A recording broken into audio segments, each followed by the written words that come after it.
Kalau tipe proyeknya banyak kan residential, mentok-mentok office. Yang kita bangun di nomor 1 office. Kalau komersial memang dulu sih sering ya interior, cuma saat ini lagi mengarah ke residential sama ini office gitu. Kita juga banyak isi apartemen gitu. Kalau lengkap secara service kita memang berusaha lengkap. Makanya kita mulai dari tahap perizinan sampai akhir kita mau assist terus gitu, karena kita nganggapnya kalau itu jadi satu kesatuan, harapannya bisa jadi satu platform yang lebih besar lagi, yang integrated. Jadi klien itu tuh nggak usah pusing, dan akhirnya proyek ini bisa lebih efisien.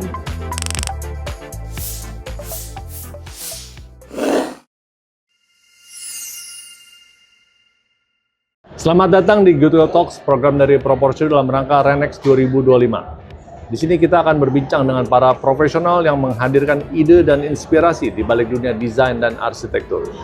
Didukung oleh Abadi Pinangsia Serpong, Furniture Fitting, Akilika, distributor akrilik, dan Fatty Bones Art Toys by Sylvia Tampi.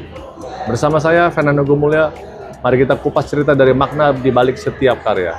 Selamat datang, Felicia Atmaja. Halo.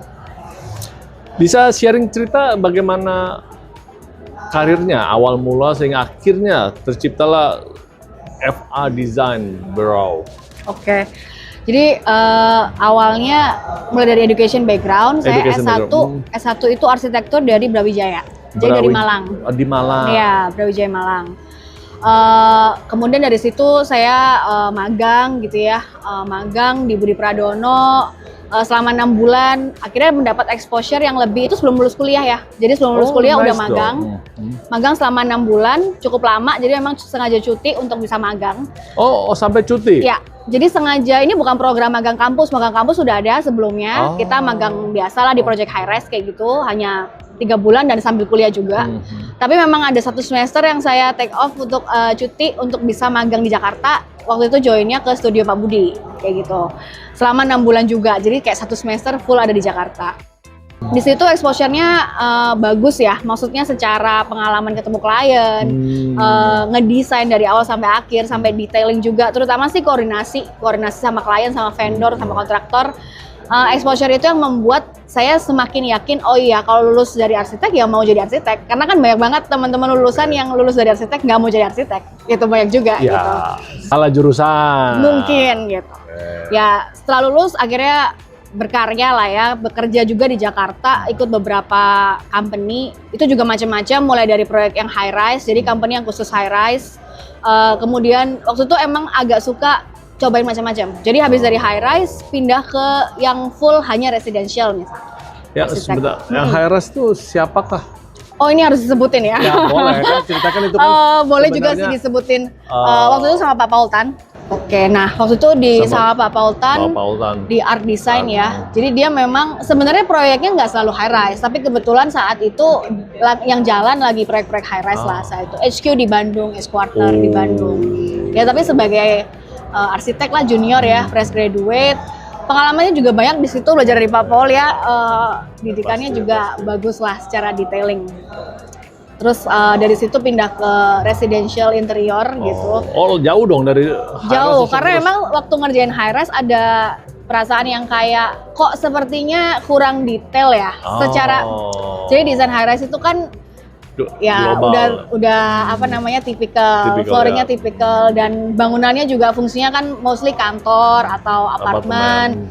Yang mungkin explore desainnya bagus untuk teknikalnya gitu ya, terus kayak kita ngerti proses TABG dan lain-lain, tapi mungkin secara exploring desain yang detail-detail estetika seperti apa mungkin ya nggak terlalu banyak. Jadi saat itu ngelihat teman-teman yang ngerjainnya kan sesama fresh graduate suka lihat ya, yang lain kok ngerjain residential kayaknya main estetik terus ya gitu, main form, main apa, explore gitu.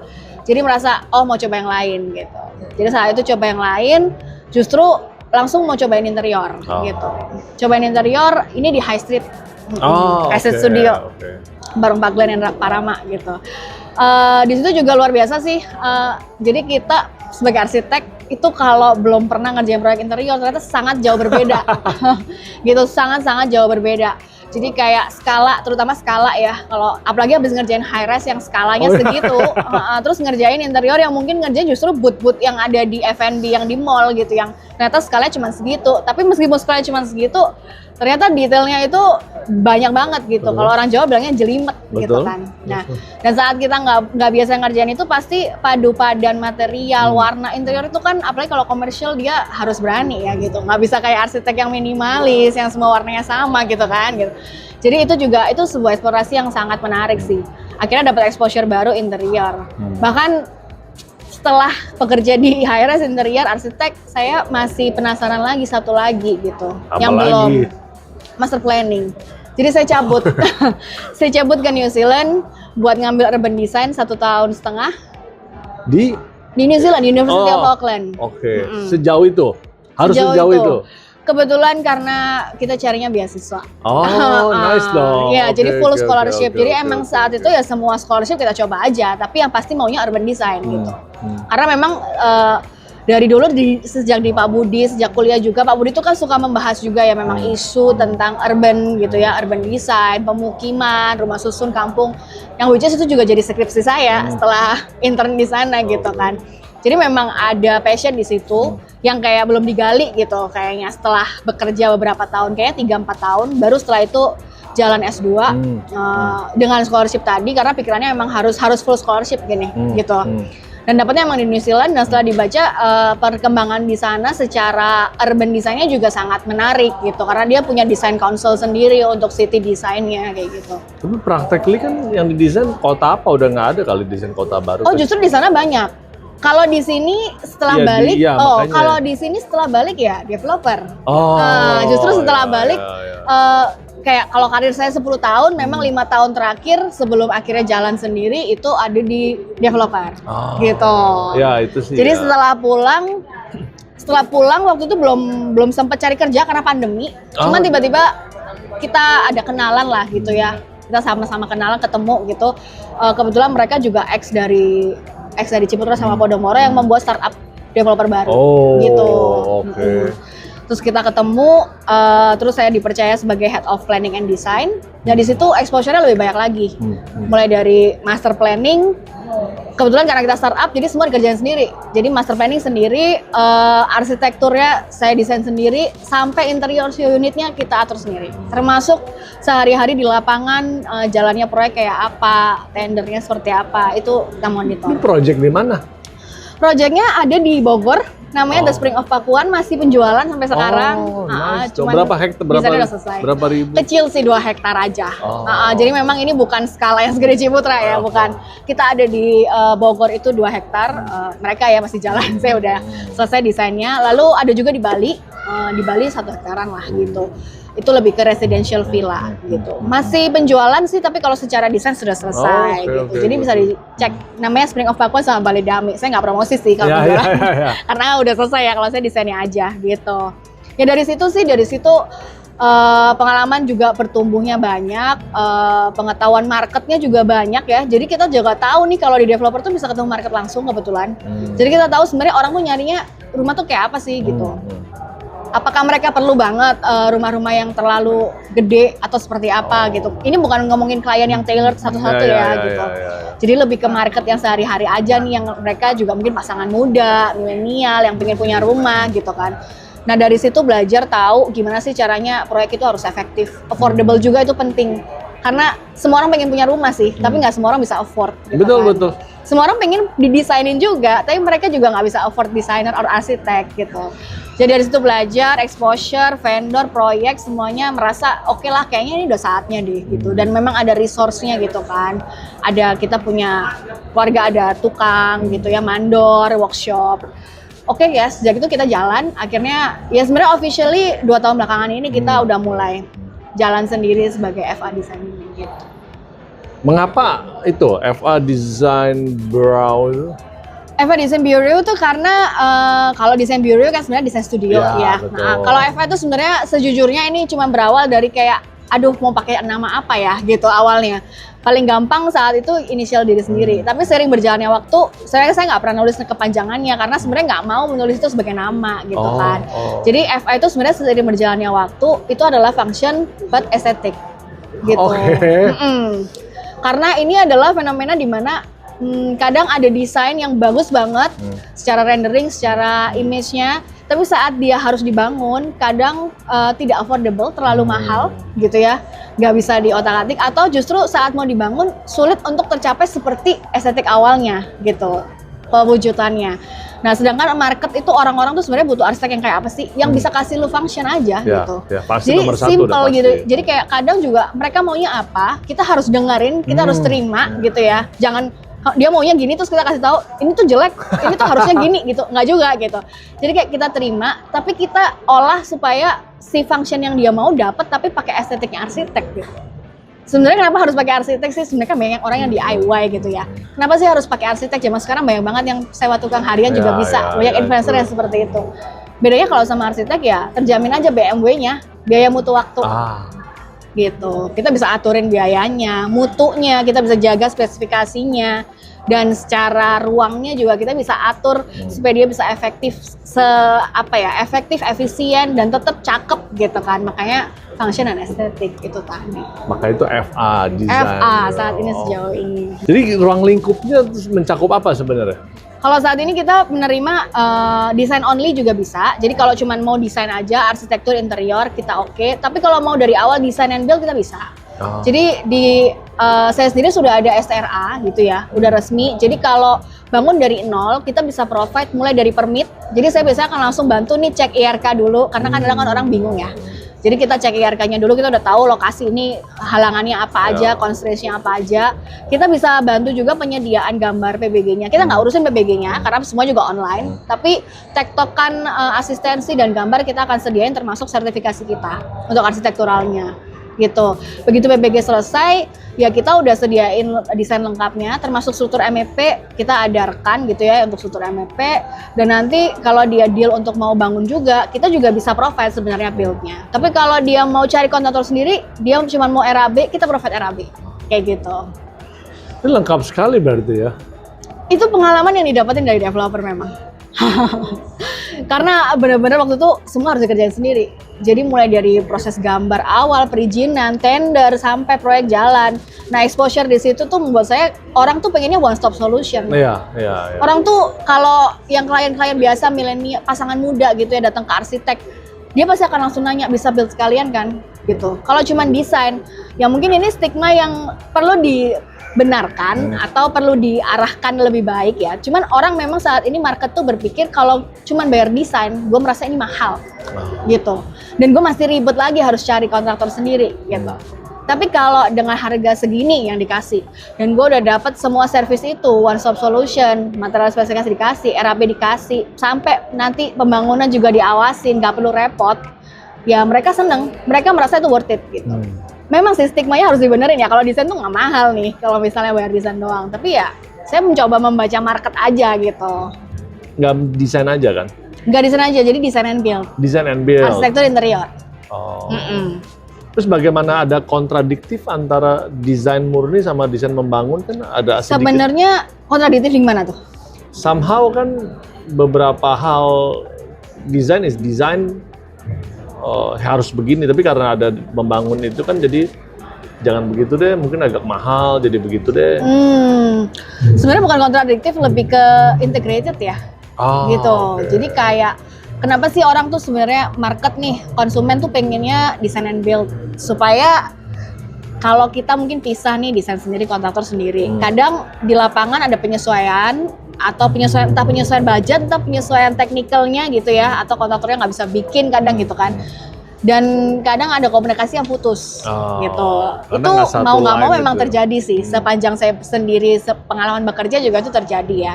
Jadi akhirnya nanti akan kontraktor buat keputusan sendiri lah, asal memberikan shop drawing gitu kan. Karena kalau arsitek udah bodo amat gitu kan, dia kayak ya udahlah terserah bikin shop drawing aja gitu kan, kita cuman approve gitu doang.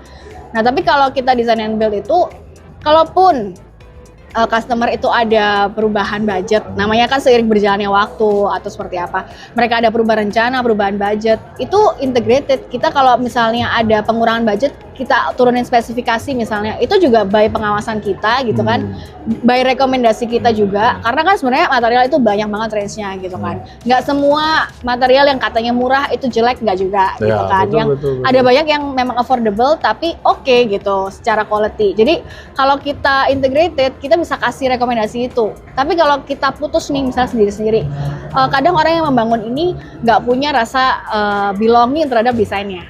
Jadi dia sebenarnya kan bodo amat ya desain ini mau jadi seperti gambar atau enggak. Ya, Rasa belonging itu tuh penting buat ngejaga quality-nya sebenarnya. Gitu. Jadi kalau dia merasa ini desain harus bagus karena gue yang bikin gitu kan. Jadi ada rasa belonging, maka kita akan bela-belain supaya meskipun dia murah, dia akan tetap seperti gambar ini nih. Dan dipakai maintenance-nya tetap bagus sepanjang waktu juga oke gitu. Jadi rasa sense of belonging itu juga penting terhadap desain ini ya gitu. Makanya kalau desain and build itulah integrasinya sih, bukan kontradiksinya. Oh, gitu. Lebih ke arah integratednya ya. Dan klien memang banyak cari seperti itu sebenarnya, karena supaya mereka nggak pusing lagi gitu, nggak mau pusing lagi gitu. Berarti dalam sekarang udah berjalan berkarir tuh udah berapa project yang dijalankan? Ini sih Fitter Projects ya. Kalau dalam 2 tahun ini sih kita udah jalan 10 proyek ya, tapi gabung antara ada yang bangun dari nol, ada yang interior. Kita karena itu juga banyak interior. Oh banyak. Jadi kayak studio apartemen gitu, mereka datang cuma buat ngisi studio aja gitu, atau apartemen 2 bedroom. Jadi kita full ngerjainnya interior gitu sih. Ada juga yang bangun dari nol, saat ini lagi hampir selesai di Dharma Wangsa. Kita udah jalan dari tahun 2024 pembangunannya. Udah 1 tahun, udah hampir 2 tahun. Semoga bentar lagi udah finishing sih gitu, udah mau selesai. Baru selesai PPG, akan jalan, akan groundbreaking di Cipete. Jaksel juga kebetulan memang ke arah-arah Jaksel ya yang bangun dari nol. Kita bangun dari nol juga di pusat, di daerah Cideng. Tapi ini ya kan kalau kita bicara ritme kerja kan antara residensial terus ketemu komersial atau interior ini kan beda banget gitu kan. Nah itu tadi karena pengalaman kerja kemarin sih. Jadi karena saya udah pernah ngerasain apa ya, saya bilangnya 10 tahun itu buat saya percaya diri karena sudah merasakan skala-skala proyek yang macam-macam. Jadi mau skala yang tinggi ada, mau skala yang melebar ada gitu kan, mau skala yang kecil banget juga udah.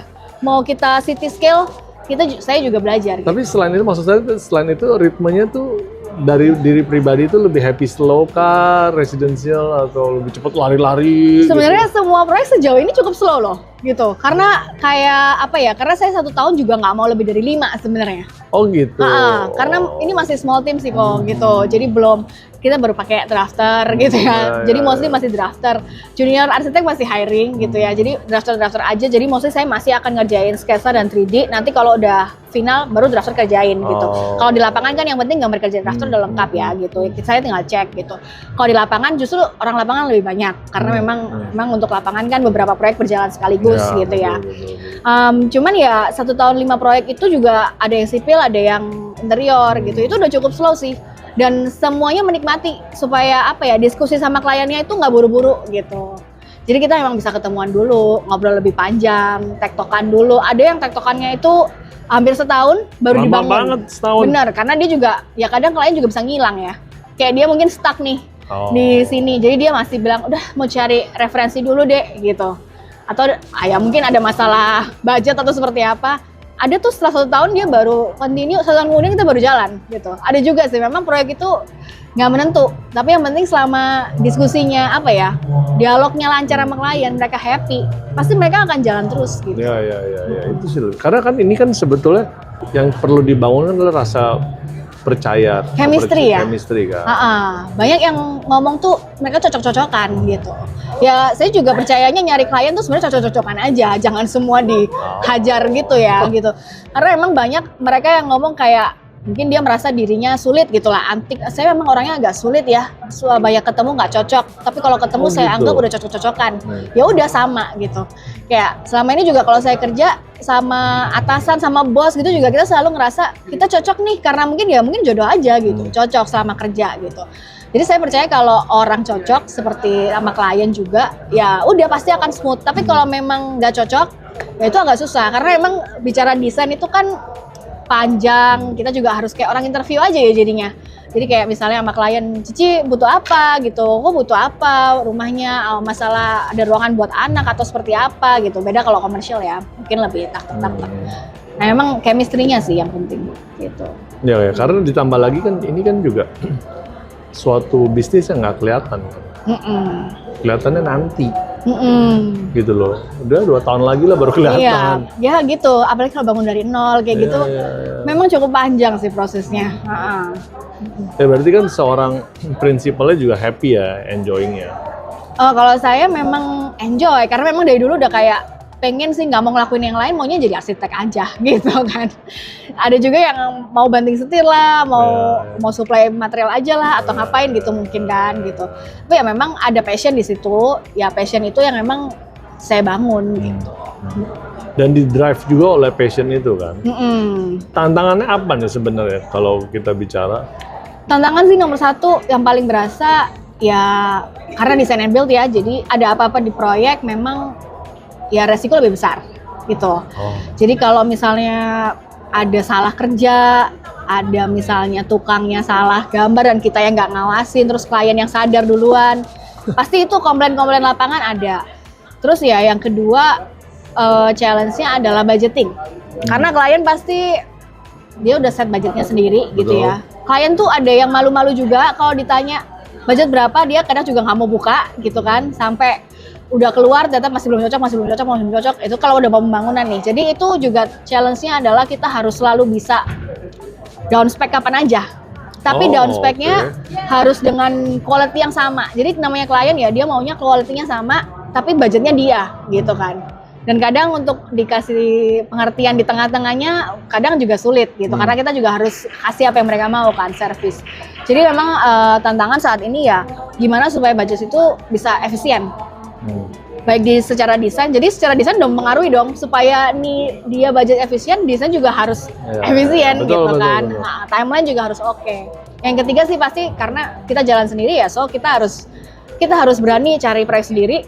Kita harus put ourselves out there gitu kan, sendiri gitu ya. Kalau dulu kan kerja di company ya pasti ada proyek lah gitu. Justru kalau nggak ada kerjaan mungkin malah lebih seneng gitu kan. Nah, hari ini nggak lembur gitu. Tapi kalau sekarang ya kita harus berani memarketingkan diri sendiri gitu, cari peluang, dan ya harus terus carilah kesempatan-kesempatan dan networking. Itu juga challenge tapi menarik. Berarti ritme jadi desainer atau jadi arsitek ini udah mendarah daging dong ya? Ritme hidup. Ya, sudah sejak 10 tahunan ya, seperti itu ya. Ya kurang lebih. Yang nggak harus kerja cuma cukup 8 jam kan pastinya? Oh, itu nggak bisa. Justru sebenarnya kalau masih kerja di kantor, ikut orang lain di kantor, pulang. Kalau itu bisa kita lakuin, Masian. Apalagi kalau di developer ya. Kalau studio kadang kan memang harus ritmenya harus lembur ya. Kalau studio jam 10 gitu lah. Jam 10 malam? Ya, kalau Pak Budi bisa nggak pulang. Bisa sampai paginya. Mungkin sekarang udah beda, saya nggak tahu. Kalau dulu bisa sampai nggak pulang gitu. Interior 10 malam gitu.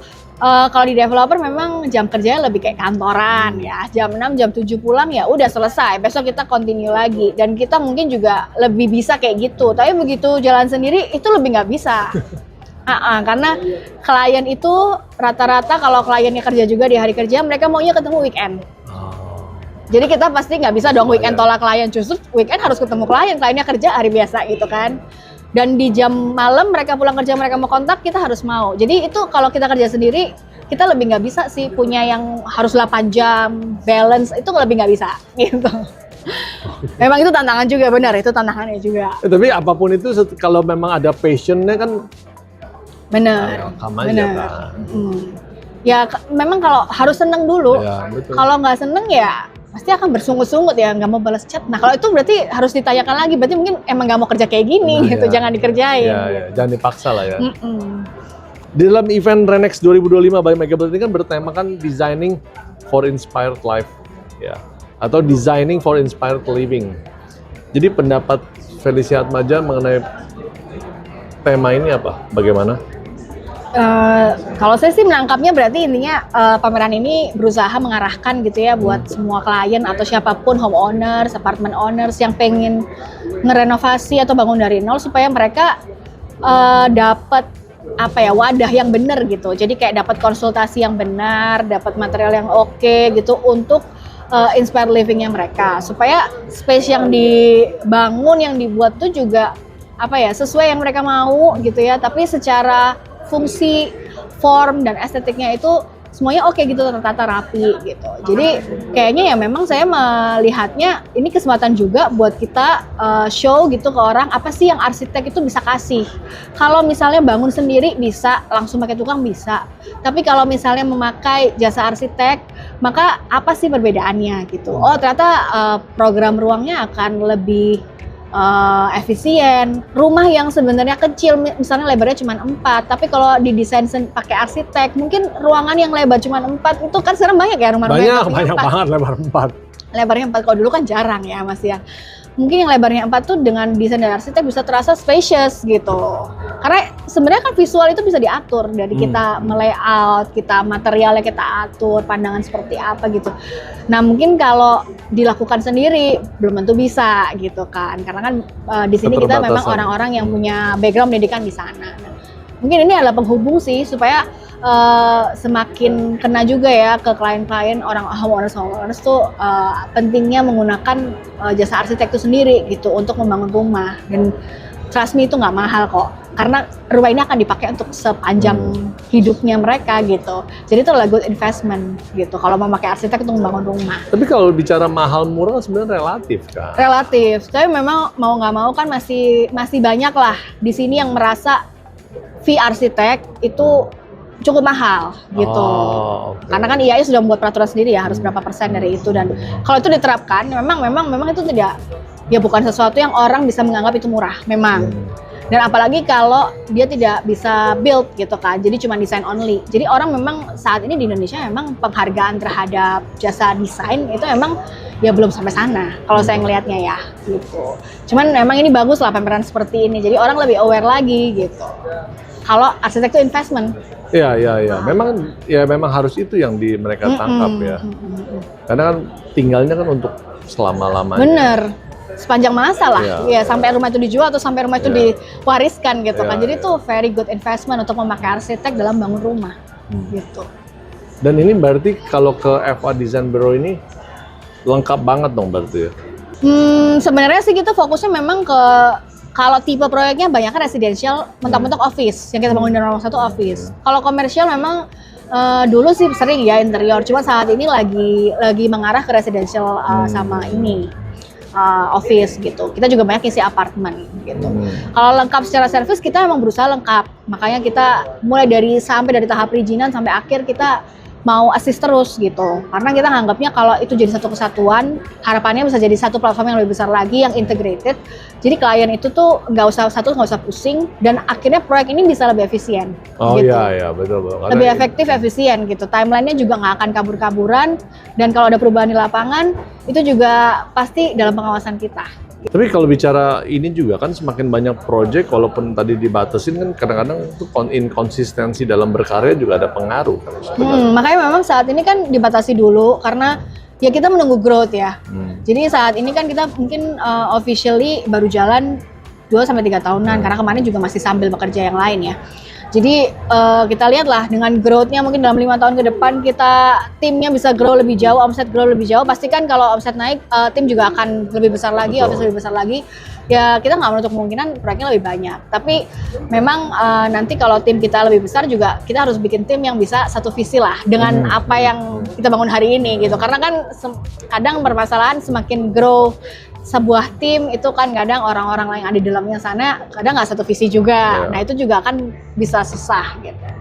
Ada kata-kata hari ini untuk Renex atau untuk para kata-kata hari ini ya buat semua visitor Renex sih semoga bisa turning their visions into reality, karena itu tagline-nya Eva gitu ya. Jadi kalau punya visions, punya board Pinterest gitu ya, punya gambar-gambar yang di-save di Pinterest yang diimpikan, jangan langsung dibangun sendiri DIY atau sama tukang, mending kita kesini, kita akan turning visions mereka ke reality, dan itu sangat affordable, dijamin dengan quality yang oke.